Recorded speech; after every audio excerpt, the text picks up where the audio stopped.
Imagine walking into like what looks like the lobby of a five-star wellness retreat. Oh, yeah, like super high end. Exactly. There's this subtle cedar-infused signature scent in the air. The lighting is completely custom, so it's throwing this perfect warm glow across all this lush indoor greenery. And probably a very low curated ambient soundtrack playing too, right? Yes, exactly.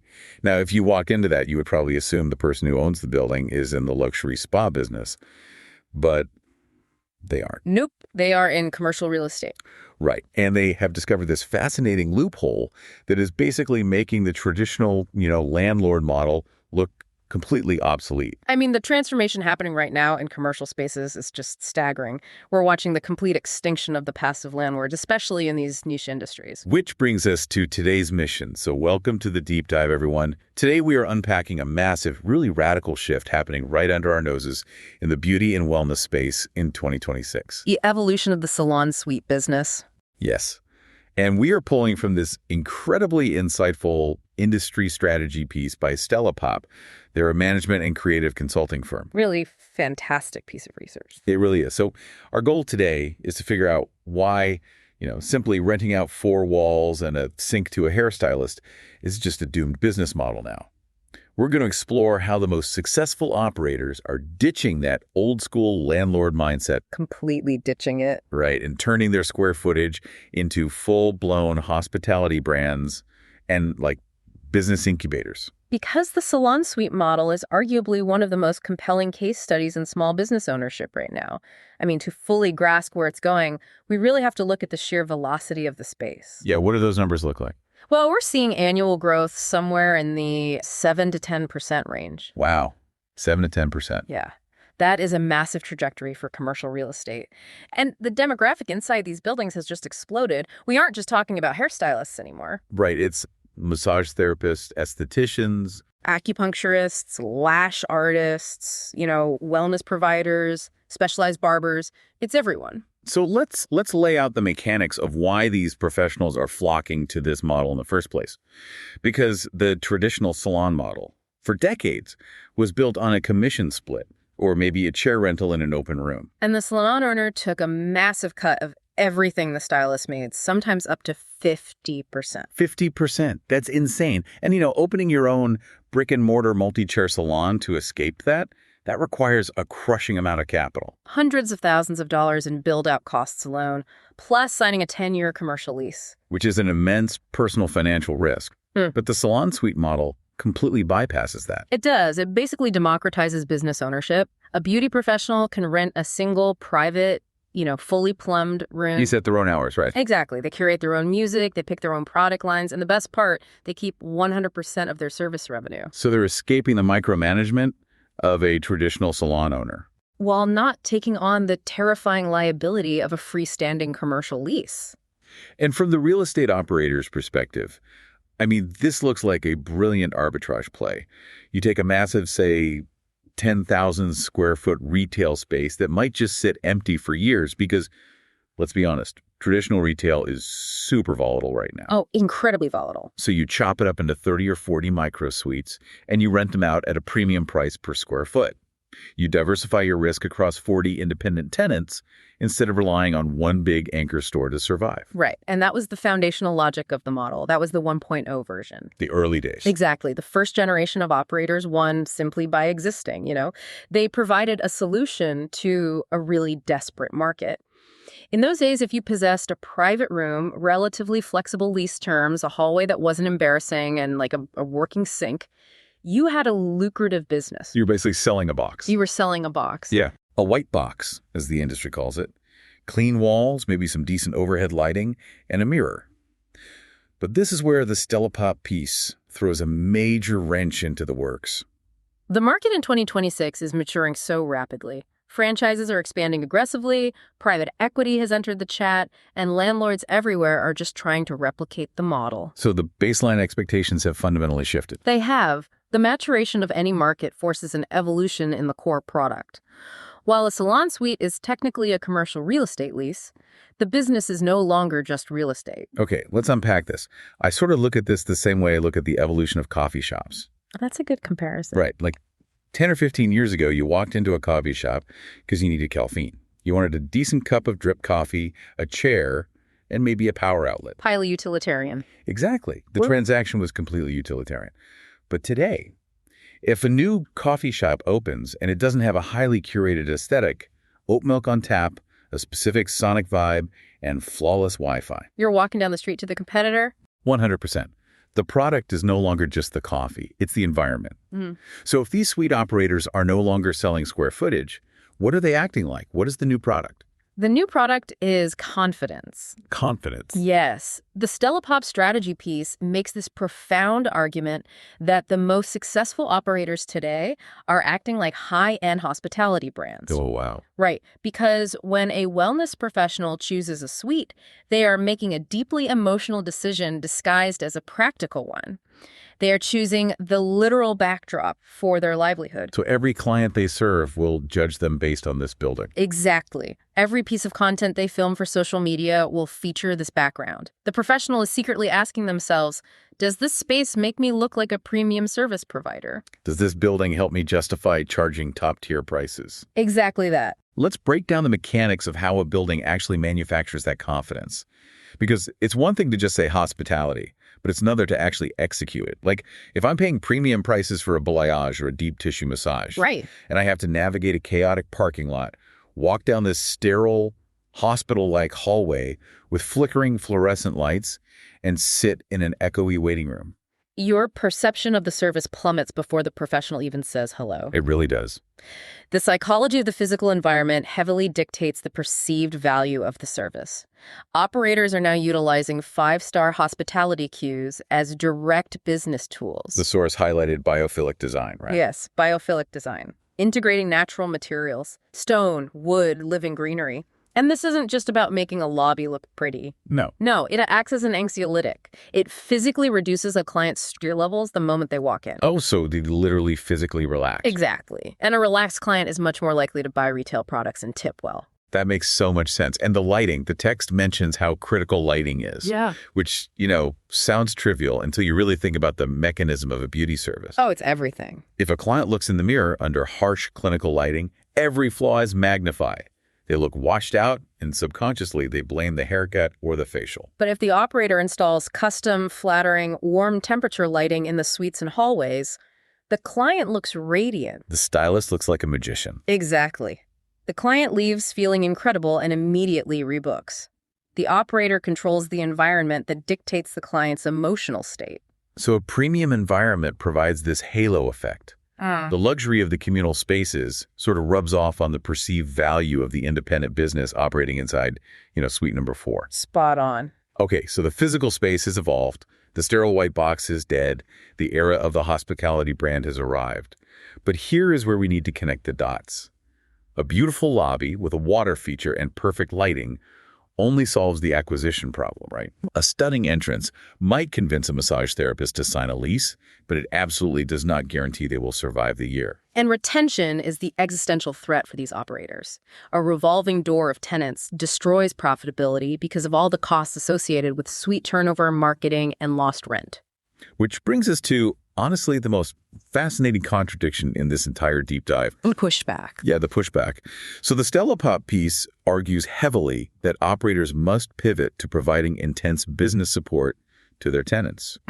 But wait, if you think about the fundamental premise of this industry, the entire reason a stylist leaves a traditional salon is to be their own boss. Right, to escape management. Exactly, to escape the boss. So it seems incredibly counterintuitive for an operator to suddenly step in and start offering support. Doesn't that just recreate the exact overbearing dynamic the professional was trying to escape in the first place? It is a massive paradox, and navigating it requires surgical precision from the operator. To understand why support is necessary, we really have to look at the broader shift happening in the gig economy and solo entrepreneurship. The painful transition from passion to profit. Exactly. Let's paint a picture of that pain for a second. I imagine a stylist who finally escapes a toxic salon owner. They get the keys to their gorgeous new suite. They close the door, pop a bottle of champagne, and celebrate their total independence. A great moment. A great moment. And then at 11 p.m. on a Tuesday, the reality sets in. They realize no boss also means no receptionist to answer the phone. No IT department to fix the broken booking software. Right. No marketing team to run social media ads, no accountant to figure out quarterly taxes, and nobody to scrub the sink at the end of a 10-hour shift. The isolation is just staggering. You have to remember, most people enter the wellness industry because they are artists. They love the craft, the human connection, the immediate transformation they provide for a client. They rarely enter the industry because they're super passionate about inventory management algorithms. Right, or tax depreciation schedules. So when they move into a suite, they are suddenly wearing 10 different administrative hats. Add in the rising cost of chemical products, unpredictable social media algorithms that hide their content, and the sheer physical toll of standing for 10 hours a day. Burnout isn't just a possibility. It's the default trajectory if they don't have a system. Exactly. There's a phrase from the text that jumped out at me, and it completely reframes this dynamic. The best operators explicitly tell their tenants, "You are independent, but you are not on an island." That single sentence redefines the entire landlord-tenant relationship. The goal of the operator isn't to control the tenant's business, it's to make independence sustainable. It feels incredibly similar to how Apple runs the iOS App Store. That's a brilliant way to conceptualize it. Right. Like, Apple doesn't tell the independent software developer what kind of app to build, but Apple does provide this massive, secure, underlying infrastructure, the payment processing, the user interface, software updates, security protocols. So the developer gets to be totally creative because they don't have to build an operating system from scratch. Exactly. These new Salon Suite operators are essentially building an operating system for beauty professionals. Yes. It's the incubator model. The operator provides the infrastructure so the artist can focus on the art. And the Stella Pop piece outlines some very specific mechanisms for how this operating system functions in the real world. Like onboarding. Yeah, it starts on day one with structured onboarding, not just handing over a key fob, but providing templates for how to announce the move to their existing clients so they don't lose their book of business during the transition. The source also mentions pricing workshops, which I definitely want to dig into, because pricing is deeply psychological. For a solo entrepreneur, especially in a service industry, raising prices feels terrifying. It feels like a betrayal to them, because the professional has this intimate, often years-long relationship with the client sitting in their chair. They know about the client's divorce, their kids, their financial struggles. Exactly. So when inflation hits and the stylist product costs go up, say, 20%, the stylist will often just eat that cost rather than raise their prices out of pure guilt. They literally bankrupt themselves to keep their clients happy. Precisely. Which is why an objective third party is vital. The operator hosts a pricing workshop to teach the pure mathematics of the business. Showing them the numbers. Right. They demonstrate how a $10 increase on a $100 service, which is a tiny fraction for the consumer, drops straight to the stylist's bottom line. If their overhead is fixed, that 10% increase might double their actual take-home profit margin. Wow. And the operator doesn't just teach the math, they provide the actual communication steps. Oh, so the stylist knows exactly how to phrase the price increase without alienating the client. Exactly. That intervention alone transforms a struggling tenant into a thriving, long-term leaseholder. And the operating system provides other things too, right? Marketing templates, professional photography days, so tenants have high-quality content for Instagram and TikTok. Vendor events where product brands come in and do demonstrations. It's an entire ecosystem. But okay, let's look at this from the operator's side of the ledger for a minute. An operator is not running a charity. Definitely not. If they're investing all this capital into master classes, photography days, and business coaching, how are they monetizing this? Surely they aren't just giving away an MBA-level support system for the cost of a standard room rental. They aren't. The financial architecture of the business incubator model relies on creating new, value-driven revenue streams. But the text offers a stark warning here. There is a dangerous way to do this, and a sustainable way. Okay, let's talk about the dangerous way first. Yeah. The immediate impulse of a greedy landlord. Right, which is slapping a mandatory administrative support fee or facility fee onto the monthly rent statement and just hoping the tenant swallows it. Which would be catastrophic, I imagine. Independent professionals are hypersensitive to being nickel and dimed. Oh, absolutely. If they see a vague mandatory fee that doesn't correspond to a tangible increase in their own revenue, they will feel exploited. They will pack up their scissors and move to the competitor down the street. So this sustainable way means tying the operator's revenue generation directly to the tenant's actual business growth, like meeting the professional exactly where they are in their journey. Yes. The strongest operators segment their support based on the tenant's life cycle. Think about a brand new professional who just signed a lease. They need immediate launch support. Exactly. So the operator can offer premium paid services to set up their digital booking system, establish their LLC, or run a localized targeted ad campaign to announce their grand opening. And the professional gladly pays for this because it accelerates their cash flow right out of the gate. Precisely. And what happens, say, a year later? When that tenant has a steady stream of clients, but they are working 6 days a week and hitting a revenue ceiling. That is the established tenant phase. Yeah. Now, the operator monetizes through advanced business education. They might bring in a high-level celebrity colorist for an exclusive masterclass and charge tenants a ticket fee. Or they facilitate bulk buying partnerships with major product distributors, securing a massive discount for the building. Right. The operator takes a small margin for facilitating the deal, but the tenant is still paying less than they would on their own, so the operator makes money by saving the tenant money. That is so smart. And what about for the superstar tenant? The one who is fully booked out 6 months in advance and literally turning away clients. Well, the superstar has outgrown basic coaching. Their pain point is capacity. Right. So the operator can offer consulting services on how to hire and legally classify an assistant. Or they can facilitate the logistics and offer preferential terms for the tenant to lease a second adjoining suite. Building a mini empire within the building. Exactly. When the support directly solves a growth bottleneck, the professional views the operator as an essential business partner, not a landlord. Which honestly provides an incredible defense mechanism against the looming threat of industry consolidation. Yes, the consolidation wave. Because we see this in every maturing sector, right? Right. The independent, regional players start to sweat when the massive corporate franchises roll into town with millions of dollars in private equity backing. National marketing budgets, highly polished sales teams. Exactly. If you are a smaller, local salon suite operator in 2026, it is easy to feel like you are standing on the tracks watching a bullet train approach. And the Stella Pop strategy piece addresses this anxiety directly. A smaller or regional operator is absolutely not doomed, but they can no longer afford to be vague. They must develop a crystal clear brand identity. Right. The massive corporate franchises will always have economies of scale. If a local operator tries to compete simply by advertising, "We have available suites and flexible scheduling," they are playing a game they are mathematically guaranteed to lose. Because the franchise down the street offers the exact same basic utility, probably for $50 less a week. You cannot out Walmart. You really can't, and the text distills this into a brilliant core philosophy. Brands that sound the same will be compared on price, but brands that feel different can compete on value. I love that. Brands that sound the same compete on price. Brands that feel different compete on value. That is the golden rule of surviving consolidation. It really is.